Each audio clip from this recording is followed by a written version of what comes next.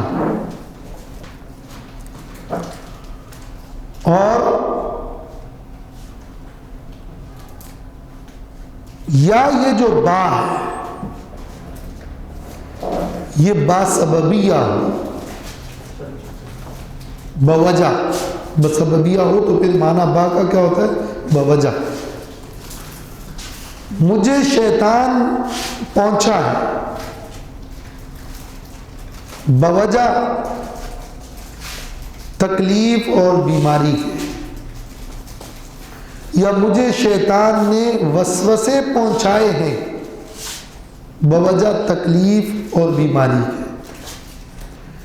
میں بیمار ہوں، مجھے تکلیف ہے، تو شیطان اس وجہ سے میرے دل میں یا لوگوں کے دلوں میں وسوسے ڈالتا رہتا ہے، جس سے مجھے تکلیف پہنچتی ہے کہ دیکھو یہ کیسا نبی ہے، یہ کیسا بزرگ ہے، یہ کیسا نیک آدمی ہے، اس سے تو کوئی بہت بڑا گناہ ہوا ہے۔ ایسی باتوں کی وجہ سے اور اس قسم کے وسوسوں کی وجہ سے میری تکلیف اور میری یہ بیماری، اس کی وجہ سے ان وسوسوں نے، شیطانی وسوسوں نے مجھے اصل تکلیف میں مبتلا کیا ہے۔ تو پھر معنی یہ ہوگا کہ مجھے شیطان کے وسوسے پہنچے ہیں میری تکلیف اور بیماری کی وجہ سے۔ تو شیطان نے تکلیف تو نہیں پہنچائی، شیطان تو وسوسوں کے آگے مزید جا نہیں سکتا، شیطان وسوسے کر رہا ہے۔ کیوں کر رہا ہے؟ تکلیف اور بیماری کی وجہ سے۔ شیطان نے تکلیف نہیں پہنچائی، تکلیف اور بیماری کی وجہ سے شیطان وسوسے کر رہا ہے۔ یہ تو ہو گیا ایک مطلب۔ اور اگر یہ مانا ہو کہ شیطان نے تکلیف پہنچائی ہے تو پھر سوال ہوگا کہ تکلیف پہنچانے والا کیا شیطان ہے؟ سب کام کرنے والا تو اللہ ہے، مگر یہ ادب اور بلاغت کا انداز ہے کہ انسان کو اگرچہ شر اور خیر دونوں اللہ کی طرف سے ہی پہنچتا ہے، مگر قرآن مجید میں اور بلاغت میں یہ بات موجود ہے کہ شر کی نسبت شیطان کی طرف کرتے ہیں، اس لیے کہ شیطان شر اور تکلیف سے خوش ہوتا ہے، جیسے کہ قرآن میں ہے کہ وما انسانیہ الا الشیطان، یہ راستہ مجھ سے شیطان نے بلا دیا ہے. تو بلایا تو شیطان نے نہیں تھا، مگر شیطان اس پہ خوش ہو گیا تو نسبت شیطان کی طرف کر دی. یا جمائی جو ہے وہ شیطان کی طرف سے ہے، اس لیے کہ جمائی سے سستی ہوتی ہے جس سے شیطان خوش ہوتا ہے. یا جیسے ابراہیم علیہ السلام کا یہ جملہ گزرا ہے کہ وَإِذَا مَرِضْتُ فَهُوَ يَشْفِينِ، جب میں بیمار ہوتا ہوں تو وہ اللہ ہی شفا دیتا ہے. یوں نہیں ہے کہ جب وہ اللہ مجھے بیمار کرتا ہے تو اللہ شفا دیتا ہے، بلکہ یوں ہے کہ جب میں بیمار ہوتا ہوں تو وہی شفا دیتا ہے. تو اللہ کی طرف مرض کی نسبت نہیں کی، یہ ادب کا ایک انداز ہے. یا قرآن مجید میں یہ جملہ ہے سورۃ الجن میں کہ وَإِنَّا لَا نَدْرِي أَشَرٌ أُرِيدَ بِمَنْ فِي الْأَرْضِ أَمْ أَرَادَ بِهِمْ رَبُّهُمْ رَشَدًا. جنات نے کہا تھا ہمیں نہیں معلوم کہ زمین والوں کے ساتھ شر کا ارادہ کیا گیا ہے یا رب نے ان کے ساتھ خیر کا ارادہ کیا ہے. تو ایک جگہ جب شر کا ذکر ہے تو ارادہ کیا گیا ہے، رب نے ارادہ کیا ہے کا لفظ نہیں. یہ بلاغت ہے. تو یہ شیطان کی طرف جو نسبت ہے یہ اس لیے ہے کہ یہ ایوب علیہ السلام نے دعا میں پکار میں یہ بلیغ انداز اختیار کیا.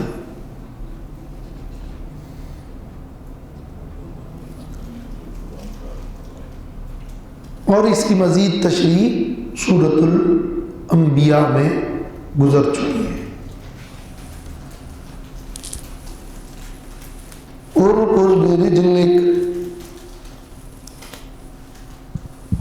ارکض اپنے پاؤں کو ماریے، اپنے پاؤں سے پاؤں کے ذریعے ماریے زمین کو، برجلی کا اپنے پاؤں کے ذریعے. یہ جو ارکض ہے نا، ارکض، اس میں اگر برجلی کا لفظ نہ بھی ہو پھر بھی ارکض کا معنی ہے پاؤں کو ماریے. لیکن یہ برجلی کا اس کے ساتھ فعل میں مزید تاکید ہے. جیسے یہ اہدنا الصراط المستقیم میں یہ جو صراط کا لفظ ہے نا، صراط کہتے ہیں سیدھے راستے. اگر یہ مستقیم کا لفظ ساتھ میں نہ بھی ہو نا پھر بھی صراط سیدھے راستے کو کہتے ہیں. مستقیم اس کے لیے تاکید. یا جیسے قرآن میں ہے وَلَا طَائِرٍ يَطِيرُ بِجَنَاحَيْهِ، اور نہ ہی کوئی پرندہ جو دو پروں سے اڑتا ہے. اگر دو پروں سے اڑنے کا لفظ نہ بھی ہونا تو طائر کا مطلب اڑنے والا پرندہ. تو یہ ہوتا ہے تاکید. ارکض برجلک، اپنے پاؤں سے زمین کو مار لے. ہم نے ان سے کہا دعا قبول کرتے ہوئے، جیسے کہ سورہ انبیاء میں ہے فاستجبنا لہ، ہم نے ان کی دعا قبول کر لی. تو جب انہوں نے دعا کی تو ہم نے کہا ارکض برجلک، اپنے پاؤں کو زمین پر ماری. تو جب مارا فرکض الارض فنبع الماء، زمین کو مارا تو اس میں سے پانی کا چشمہ نکلا. ھذا مغتسل، یہ پانی ہے جس سے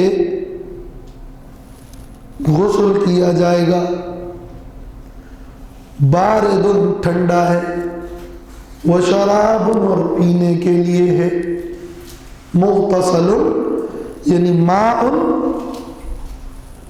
مغتسل بہ، یہ اس میں مفعول ہے. بعض نے کہا یہ مصدر میمی ہے. نہانے کی جگہ مراد نہیں ہے، یہ پانی ہے نہانے کے لیے. اور بارد ٹھنڈا ہے. وہ شراب اور پینے کے لیے. پانی تو ہوتا پینے کے لیے ہے، یہ تو ایک معلوم سی صفت ہے، مگر چونکہ یہ شرابن کے اندر اور مغتسلن کے اندر، باردن کے اندر یہ جو تنوین ہے، اس کو کہتے ہیں تنوین برائے تعظیم. یہ نہانا، یہ ٹھنڈا ہونا، یہ پینا، یہ عام پانی نہیں ہے، یہ ایک خاص معجزاتی پانی ہے جس سے اللہ نے حضرت ایوب کو شفا دی. تو یہ عظیم پانی ہے، اس لیے اس کا ذکر بطور خاص کیا جا رہا ہے.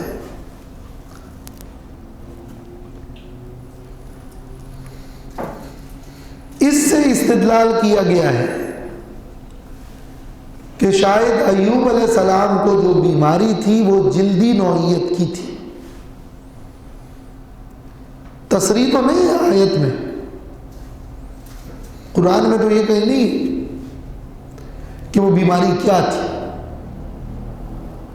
نہ کسی حدیث میں ہے کہ بیماری کیا تھی، مگر اس سے استدلال اور اشارہ ہے. باقی یہ کہ وہ ایسی بیماری تھی کہ جسم میں کیڑے پڑ گئے، کیڑے گر گئے، کیڑا اٹھایا دوبارہ جسم میں رکھا، یہ ساری خرافات ہیں. انبیاء علیہ السلام کو بیماری آ سکتی ہے اور بہت سخت بھی آ سکتی ہے، مگر ایسی بیماری پیغمبروں کو نہیں آ سکتی جس سے لوگ متنفر ہوں، اور ایسی بیماری بھی نہیں آ سکتی جس سے ان کی عقل کام چھوڑ دے. ایسی بیماری بھی نہیں آ سکتی جس سے تبلیغ دین میں رکاوٹ ہو. جنون نہیں ہو سکتا. البتہ عام بیماریاں، بلکہ سخت بیماریاں پیغمبروں کو ہو سکتی ہے، اور ایوب علیہ السلام کی بیماری بڑی سخت بیماری تھی اور شاید جلدی نوعیت کی تھی، لیکن معلوم نہیں ہے کہ کیا تھی. یہ تفسیر بھی سورۃ الانبیاء میں گزر چکی ہے.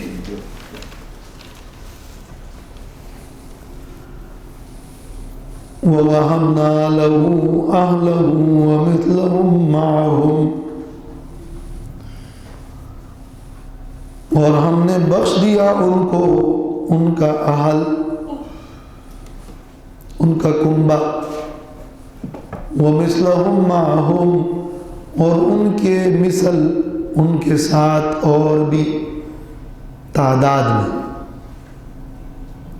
ہم نے ان کے اہل و عیال ان کو عطا کر دیے. عطا کر دیے کیا معنی ہے؟ بعض کہتے ہیں عطا کر دے کا معنی یہ ہے کہ وہ جو اہل و عیال ان کے مر گئے تھے سارے زندہ ہو گئے، مگر اس کے لیے بڑی ٹھوس ثبوت ہونی چاہیے. یہاں ان کے اہل و عیال مر گئے تھے کا ذکر ہی نہیں ہے کہیں. پہلے تو ان کی موت ثابت ہو جائے کہ اہل مر گئے تھے، پھر ان کی زندگی ثابت ہو. کیا پتہ اہل و عیال ان کے دائیں بائیں تتر بتر ہو گئے ہوں، ہم نے عطا کر دیے تو وہ واپس آ گئے، یا ہم نے ان کو اہل اور اولاد عطا کر دی، یعنی ان کے لیے اور اہل و عیال عطا کیے، اور پہلے جتنے تھے ان سے بھی دگنے عطا کیے. اور ان سے دگنے یہ معنی بھی ہو سکتا ہے کہ ان کی اولاد الاولاد عطا کر دی.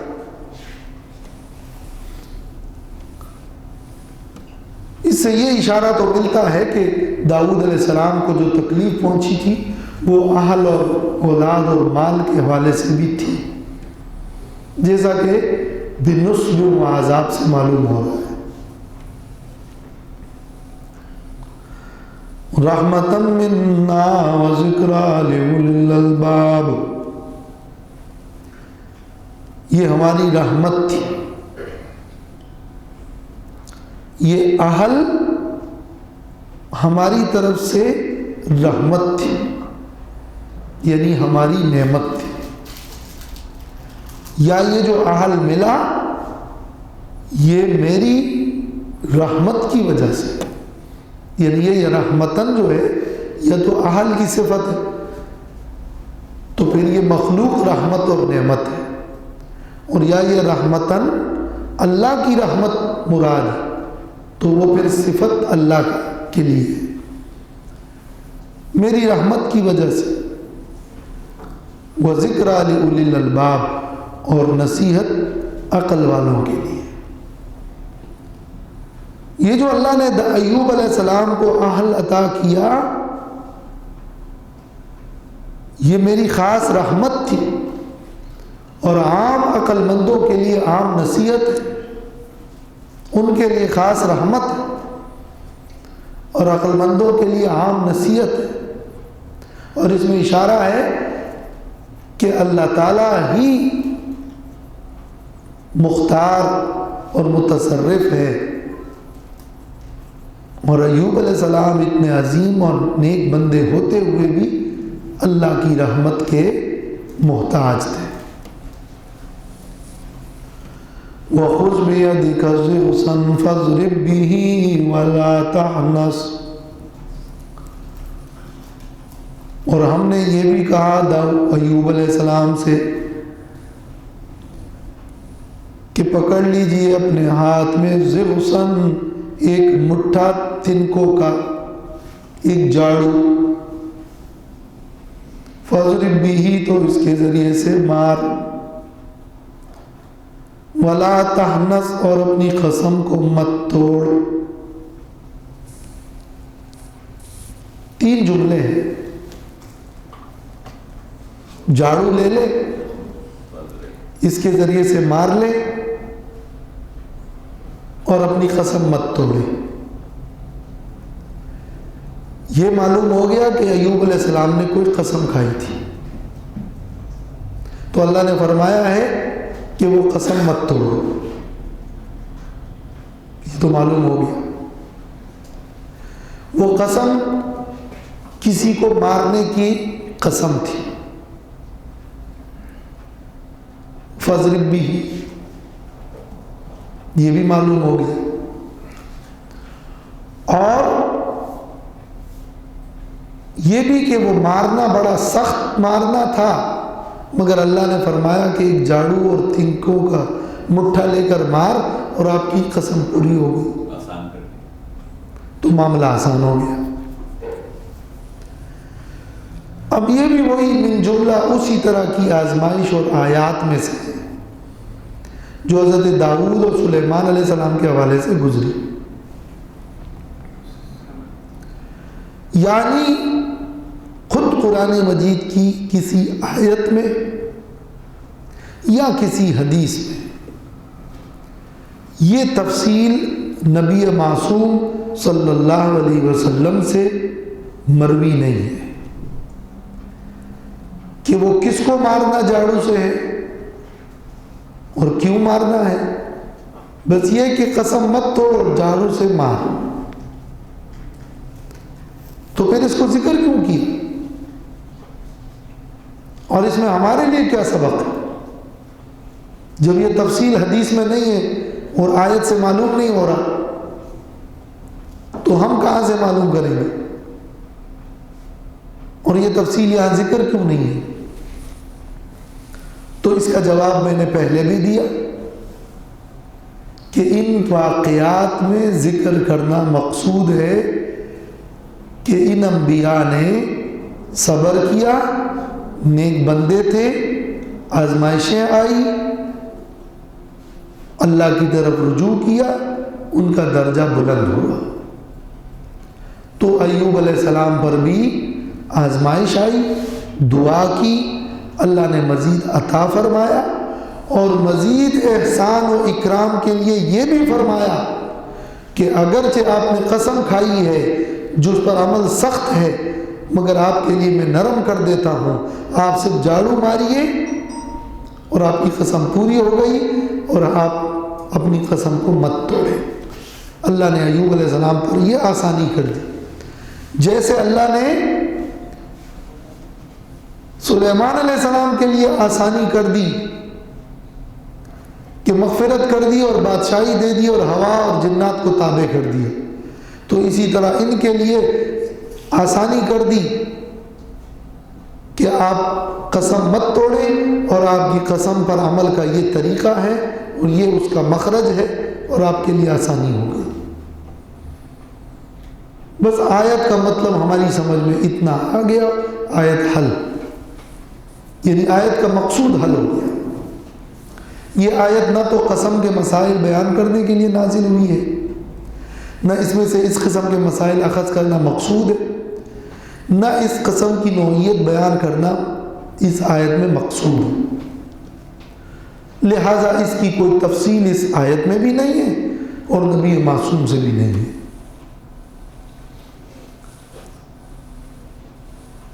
بس یہ کہ احتمالات ہیں، اسرائیلیات ہیں، کچھ روایات ہیں، وہ سب ایسی نہیں ہے کہ جس کے بارے میں ہم یہ کہہ سکیں کہ وہ صحیح ہے یا یہ کہہ سکیں کہ وہ غلط ہے۔ بعض کے بارے میں تو ہم یہ کہہ سکتے ہیں کہ وہ غلط ہے، اور بعض ایسے ہیں جس میں ہم یہ نہیں کہہ سکتے، شاید صحیح ہو چاہے غلط ہو۔ وہ اس آیت کی تفسیر نہیں ہے، مگر مفسرین نے یہ لکھا ہے کہ ایوب علیہ السلام سے کوئی کی بیوی سے یا کسی خادم سے کوئی سخت غلطی ہوئی، واللہ اعلم کیا غلطی تھی، کوئی غلطی ہوئی جس پر ایوب علیہ السلام نے غصے میں آ کر یہ قسم کھا لی یا نظر مان لی کہ اگر اللہ نے مجھے صحت دی تو میں تمہیں 100 کوڑے ماروں گا یا جتنے بھی کوڑے ہیں ماروں گا، تو اللہ نے صحت دے دی، دعا کی اور صحت دے دی۔ تو اب ایوب علیہ السلام کو یہ فکر لاحق ہوئی کہ قسم تو اب میں نے پوری کرنی ہے، اور جس بیوی اور خادم نے ان کی خدمت کی تھی ان کو کوڑے مارنا وہ ان کو پسند نہیں تھا، یا اس وجہ سے کہ وہ کوڑے مارنے کا وہ غلطی اس نوعیت کی نہیں تھی کہ اتنے کوڑے مارے جائیں، یا اس وجہ سے کہ وہ خادم کوئی یا وہ بیوی بیمار تھی، کوئی بھی وجہ تھی، تو اللہ تعالیٰ نے ان کے قسم کے حوالے سے ان کی یہ رہنمائی کی اور وحی نازل کی کہ ایوب تیرے لیے میں یہ آسانی بھی کر دیتا ہوں کہ آپ تنکے لیں کوڑوں کے منزلے پر، اور وہ یعنی کوڑوں کی بجائے آپ چھوٹے چھوٹے تنکے لیں اور وہ تنکے ملائیں اور اس سے آپ ایک ضرب دے دیں، آپ کی قسم پوری ہو گئی۔ یہ طریقہ اللہ نے ایوب علیہ السلام کو سکھایا، اور اس خادم یا اس بیوی کا احسان جو انہوں نے خدمت کی تھی اللہ نے ان پر بھی انعام کیا اور ایوب علیہ السلام پر بھی انعام ہو گیا، اور یہ مزید آسانی بھی اللہ نے شرعی حکم میں بھی آسانی کر دی، ورنہ ایوب علیہ السلام وہ قسم پوری کرتے اللہ کے حکم کی وجہ سے اور ان کو تکلیف ہوتی یا ان کے خادم اور بیوی کو تکلیف پہنچتی، تو اس تکلیف سے بھی اللہ نے انہیں نجات دی تھی۔ بس اتنی سی بات ہے۔